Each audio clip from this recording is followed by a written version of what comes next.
జై తెలంగాణ జై తెలంగాణ జై తెలంగాణ ఉప్పల్లో తెలంగాణ ఆడబిడ్డల రక్తం చెందింది. ఉప్పల్లో ఉద్యమకారుల రక్తం చెందింది. ఇవాళటి నుండే ఈ గవర్నమెంట్ కి కౌంట్ డౌన్ స్టార్ట్ అయిందన్న విషయం తెలంగాణ ప్రజలు, తెలంగాణ ఉద్యమకారులు ప్రతిరోజు గుర్తించాలి. గవర్నమెంట్ కి చాలా దారుణంగా గవర్నమెంట్ ఇచ్చినటువంటి హామీలే నెరవేర్చకపోవడం అనేది అన్యాయం. వాళ్ళు ఇచ్చిన హామీలే అడిగాం తప్ప కొత్తగా ఏం అడగలేదు. మళ్ళీ డిమాండ్ చేస్తున్నాం, ఉద్యమకారులకు ఇవ్వాల్సిన ల్యాండ్ ఇవ్వాలి, 250 గజాలు ఏదైతే చెప్పినారు ఇవ్వాలి. అది అడిగినందుకు ఇవాళ ఉద్యమకారుల మీద లాఠీ చార్జ్ చేయడం, ఉద్యమకారుల రక్తం చిందేటట్టు చేయడం ఖచ్చితంగా కాంగ్రెస్ గవర్నమెంట్ కి కౌంట్ డౌన్ స్టార్ట్ ఈ రోజు నుండి. జై తెలంగాణ జై తెలంగాణ జై తెలంగాణ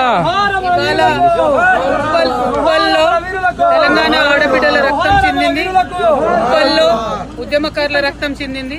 ఇవాళటి నుండే ఈ గవర్నమెంట్ కి కౌంట్ డౌన్ స్టార్ట్ అయిందన్న విషయం తెలంగాణ ప్రజలు, తెలంగాణ ఉద్యమకారులు ప్రతిరోజు గుర్తించాలి. గవర్నమెంట్ కి చాలా దారుణంగా గవర్నమెంట్ ఇచ్చినటువంటి హామీలే నెరవేర్చకపోవడం అనేది అన్యాయం.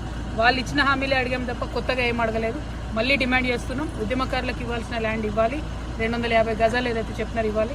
అది అడిగినందుకు ఇవాళ ఉద్యమకారుల మీద లాఠీ చార్జ్ చేయడం, ఉద్యమకారుల రక్తం చిందేటట్టు చేయడం ఖచ్చితంగా కాంగ్రెస్ గవర్నమెంట్ కి కౌంట్ డౌన్ స్టార్ట్ ఈ రోజు నుండి.